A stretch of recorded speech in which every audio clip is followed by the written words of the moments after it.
Welcome back, NBA fans, to the Association. Jason Zone Fisher, joined by Sean Little and Katie Heino on this fine Saturday evening. 7 games in the Association today. 4 of them are already final. We know that the Boston Celtics defeated the Washington Wizards. We watched that together right here on NBA TV. Moments ago, the Philadelphia 76ers defeated the Brooklyn Nets, and the Atlanta Hawks beat the Milwaukee Bucks for their 9th straight victory. Atlanta red hot right now. But one of the big matchups today that we were focused on was a nationally televised game between 2 of the hottest teams in the league since the calendar turned to 2026, the San Antonio Spurs and the Charlotte Hornets. And the Spurs, they get the win in this one. They look legit. They are the 2 seed out west and a serious title contender, led by Victor Wembanyama with a massive game tonight, 32, 12, and 8 assists on the evening over a really solid Charlotte Hornets team. As I mentioned, they've been one of the best teams in basketball since January 1st. Sean, Katie, I want to get your take on both of these 2 teams, this head-to-head matchup, and the Spurs, just how good they are. And I think we all agree now that they are title contenders this year, when at the start of the season, we were thinking of them more as maybe next year or even the year after that. But it feels like the time is now. Katie, what are your thoughts? Yeah, they've definitely accelerated, I think, on their own trajectory, rather, Jason, as you mentioned, and I think where we kind of rightly put them. And that wasn't to knock or diminish their skill. I think that was just to allow them some more time to kind of gel and recalibrate and, work De'Aaron Fox into things as well. And like, it's to their credit that they've accelerated this far, this quickly, and that they also look like contenders. I mean, we think a lot about playoff contenders with a certain gravitas, right? A certain sort of experience. But the Spurs team doesn't really strike me as one that's really going to balk or kind of shy away from that level of competition. They're certainly going to take some knocks, and it'll be an eye-opening experience, I'm sure. But I'm also very curious to see how far they could go, because I think it could be pretty far. Yeah, absolutely, especially if Wemby is playing like this. Sean, as we watch these highlights and see how San Antonio really controlled this game from the very beginning against a hot Charlotte Hornets team, what stands out to you? I'm going to tell you this right now. If Victor Wembanyama is scoring 30-plus points in games, they're not going to lose very many. They've been doing a vast majority of this winning without him having huge offensive performances. Of course, the defense is going to be there because he's 7'5", 7'6", right? Like, naturally, he's already going to impact everything at the rim. Their perimeter D is, if not the second best maybe in the NBA behind Oklahoma City, but it looks very similar to on-ball D like Oklahoma City has played the last 3 seasons, right? Castle, all those guys lock up on ball. So if they're going to lock up on ball and Wemby's going to take care of the rim, and now he's going to put up 27, 28 points, if you have to deal with that over a 7-game series, I'm not sure. And they're probably going to play a lot of their series at home, being number 2 in the West. I don't know how you beat that squad, dealing with Wemby scoring and then, of course, naturally just playing defense. So they're very, very scary at the moment. And we've seen how well they played against the Oklahoma City Thunder, the reigning champs this season. Some big wins already under their belt. The Spurs improved to 49 and 18 on the season tonight, led by Victor Wembanyama, 32, 12, and 8.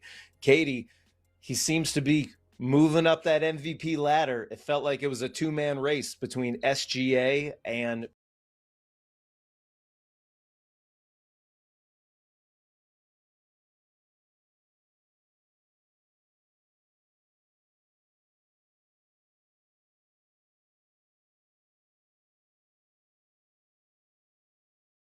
Who might be our MVP of the year given their last year's performance. It's definitely a position that's, I think, up for grabs. I don't know if there's a rookie who entered the league with higher expectations since LeBron James than Victor Wembanyama. He delivered a Rookie of the Year campaign. How did he continue to improve? And now the level that he's at this year. Sean, what are your thoughts on the continual growth that we are seeing from Victor Wembanyama and how it's translating not just to personal statistics, but to team chemistry and wins? Yeah, if we're talking MVP, it has to translate to wins. And I think for this year, it's still going to be SGA. I think he goes back to back. He's been the most clutch guy in the fourth quarter all year long. The efficiency from a jump shooter like he is unbelievable. I think the MVP, I think, is his for this year. But I'm going to tell you right now, Katie laid it out perfectly. The trajectory is dead on. Rookie of the year. He's going to win Defensive Player of the Year last year, but he has the blood clots and he has to sit. So then he shows up this year. He's a shoe-in to win DPOY this year. He's going to be second in MVP probably. And if he's not second, he'll be third behind Jokic. Next year, I would not be shocked if he showed up and was the favorite preseason to be the MVP because the DPOY might be one of those things that's an automatic type 1 or 2 thing for him. And then if this scoring and offensive explosion continues to develop and he's at a point where he's a guy scoring 27, 28 a night, he will be a auto MVP next year because they're going to be in that 60-win conversations, or at least they should be. So, yeah, Katie hit it dead on. The trajectory is perfectly aimed at a Victor Wembanyama MVP trophy in the next couple of years. Yeah, he might be stacking trophies, especially if he stays healthy and the trajectory continues. It is scary for the rest of the NBA to think of what he and the Spurs organization might be capable of. Katie, to see him in his third season make this leap, we're now considering him on that MVP conversation right there with SGA and Jokic. We've mentioned Cade Cunningham earlier in the year and the great play for him and his Detroit Pistons out east. How does this really speak to the depth of talent in this next wave in the NBA? It's huge. As I said before, we're seeing it. I think we're sort of we're spoiled for our riches, I guess you could put it.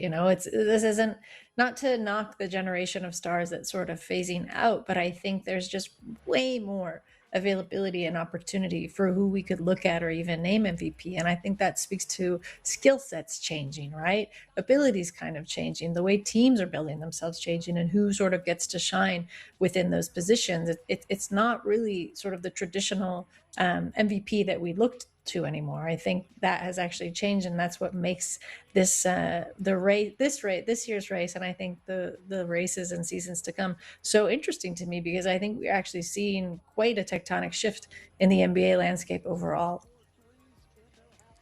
Well, I'm already getting excited thinking about the postseason, thinking about the potential matchups. Will we get to see OKC versus the Spurs in a 7-game series? Will we see Joker versus Wemby? Who will be matched up against one another? I can't wait, and the playoffs can't get here soon enough. And I know that some of these postseason battles are going to heat up. The MVP race, the Defensive Player of the Year, probably a lock, as Sean said, Victor Wembanyama. The Rookie of the Year race between Cooper Flagg and his former college teammate Con Knipple. There's a lot of great storylines down the home stretch. And here at NBA TV and on the association, we will keep you posted on all of them. Now, someone that we haven't talked much about in this Kia MVP ladder conversation is Nikola Jokic. And some of the things we've seen him do this season, it's almost taken for granted because we just now expect it from Nikola Jokic.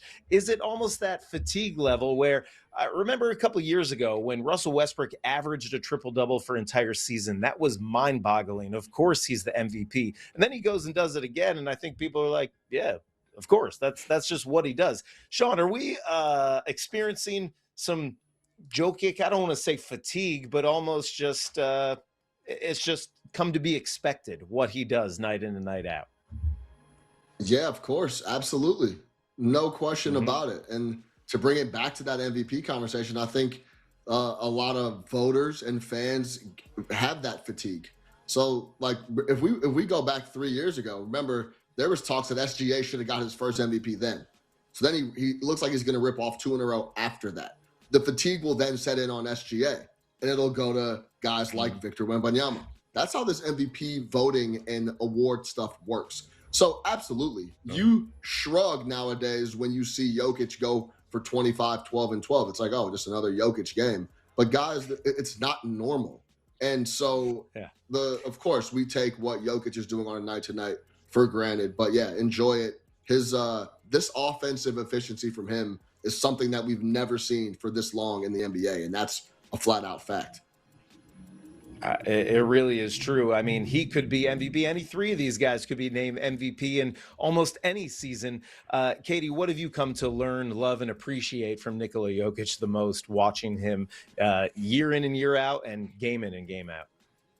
Yeah, it's really kind of a bummer that we're so blasé to greatness almost, because I think we've had this conversation, especially with Jokic. I think every season, at least for the last 3, if not 4 seasons, he's been better than the season before. And the question is like, how is he able to do this? How is he able to really improve? But he does. And it's still like the ceiling just keeps inching higher and higher and higher. And we're going with it. But like with it goes our comparative points, right? This is what's normalized. This is what we're used to. I think the resiliency of Jokic is something that doesn't really get talked about enough. He weathers a lot of storms. He is a big man. He gets hit a lot. He gets knocked around, and he still has that light touch and that finesse and just this impeccable eye. So I think all of those things in the package of who he is and how he plays basketball are still one of the more beguiling things of the league, and I love it. Well, we got at least 3 worthy MVPs this season, if not more. Any one of these guys, you can make a strong argument that they deserve to be named this season's MVP. Right now, SGA is number 1. Likely will repeat, but there's still a month left to play, and a lot could